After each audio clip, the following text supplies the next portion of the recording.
तो आज हम शुरू करते हैं जेमस्टोन्स के बारे में कि जेमस्टोन्स क्या होते हैं, वो क्यों डाले जाते हैं, उनके क्या फ़ायदे हैं, उनके क्या नुकसान भी होते हैं कभी कभी, और उनको डालने से हम क्या रिजल्ट्स की एक्सपेक्टेशन कर सकते हैं। जैसे आपने कई लोगों को देखा होगा कि ये वो लोग अपने हाथों में कलर्ड स्टोन्स डालते हैं। कोई रेड होता है, कोई ग्रीन होता है, कोई ऑरेंज होता है, कोई ब्लू होता है। तो इसमें कलर थेरेपी भी आती है। लेकिन अब आप इसको पता कैसे लगाएंगे कि कौन से जो डेट ऑफ बर्थ में पैदा हुए हैं लोग वो कौन से स्टोन्स डालें, क्योंकि इसमें सिर्फ न्यूमरोलॉजी नहीं लगती, इसमें ज़रूरत रहती है हमारे को एस्ट्रोलॉजी के चार्ट की, जो होता है ना, जो कुंडली बनाते हैं लोग। तो एस्ट्रोलॉजी के चार्ट के अकॉर्डिंग पंडित लोग या एस्ट्रोलॉजर्स या जो न्यूमेरो वास्तु वाले होते हैं या न्यूमेरो एस्ट्रोलॉजी वाले होते हैं, वो आपको गाइड करते हैं कि आपको कौन से स्टोन्स डालने चाहिए। इनको कहा जाता है प्रेशियस स्टोन्स, या बहुत ही अनमोल पत्थर जो धारण करते हैं हम लोग एक अकॉर्डिंग वेट के।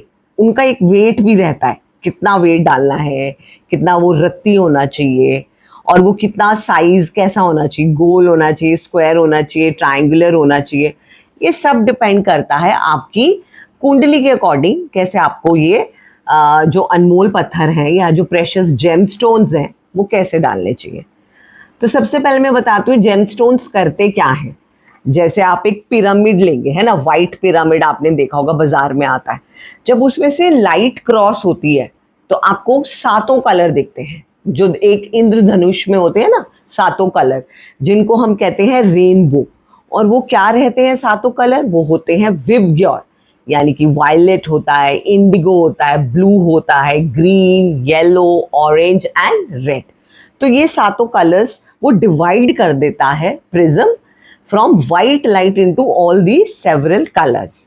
ऐसे ही ये पत्थर क्या करते हैं, इनके ऊपर जब लाइट पड़ती है यूनिवर्स से, तो अगर कोई जो जिसने इसको धारण किया है उसकी कोई नेगेटिव कॉस्मिक एनर्जी चल रही है, नेगेटिव कॉस्मिक एनर्जी बताएं तो जैसे कोई डिजीज है जो अगेन किसी कलर फॉर्म में निकल रहा है, तो उसको वो नेगेटिविटी को हटा के उसको वो पॉजिटिव में कन्वर्ट कर देती है।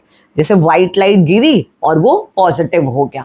यानी कि अगर सपोज किसी ने पुखराज धारण किया है, मैं एक एग्जाम्पल बता रही हूँ आपको, तो वो धारण करने से अगर वो किसी हेल्थ से फेस हो रहा है, जैसे स्टमक से रिलेटेड हेल्थ है या उसका स्टमक बहुत खराब रहता है, डायबिटीज का इशू है, इंटेस्टाइन से रिलेटेड है, लिवर से रिलेटेड है, तो वहां पे जो नेगेटिव एनर्जी क्रिएट हुई है ना उसके स्टमक के आसपास, वो क्या करेगा पुखराज, उसको पॉजिटिव एनर्जी में कन्वर्ट करेगा।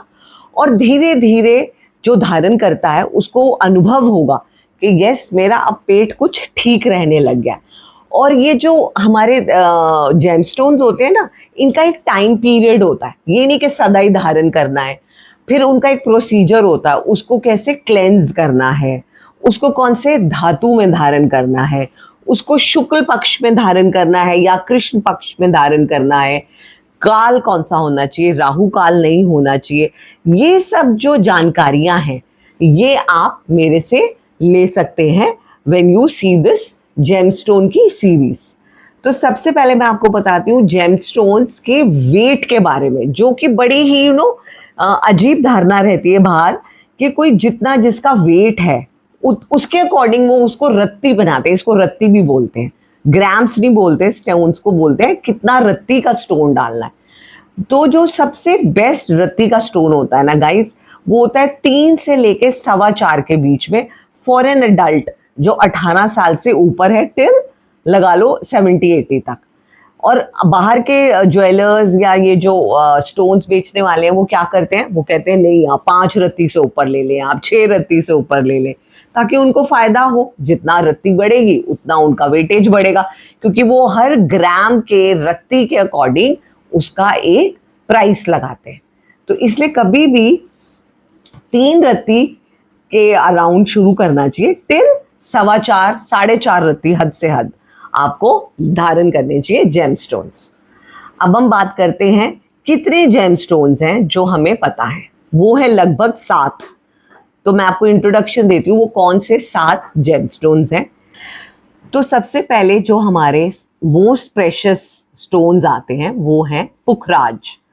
पुखराज को गाइज हम येलो सफायर भी बोलते हैं, व्हाइट सफायर भी आता है, लेकिन येलो सफायर ज्यादा महत्व होता है। दूसरा आता है हमारा एमरल्ड, जिसको कि हम पन्ना के नाम से जानते हैं, हरे हरे रंग का होता है ये, हरा पन्ना। फिर तीसरा आता है हमारा नीलम, जिसको हम कहते हैं ब्लू सफायर इन इंग्लिश। फिर हमारे नेक्स्ट आते हैं मूंगा, यानी कि जिसको हम रेड कॉरल भी कहते हैं इंग्लिश में। फिर आते हैं पर्ल, जिसको हम मोती कहते हैं।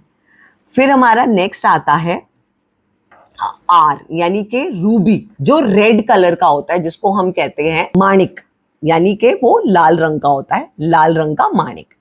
फिर हमारा लास्ट आता है डायमंड, जो सब जानते हैं हीरा है सदा के लिए। तो अब इसके बारे में इन डेप्थ मैं आपको नेक्स्ट अपने एपिसोड में बताऊंगी कि क्या एक एक रत्न का महत्व है और उनका क्या इम्पोर्टेंस है, all related to your health, finance and emotional sectors.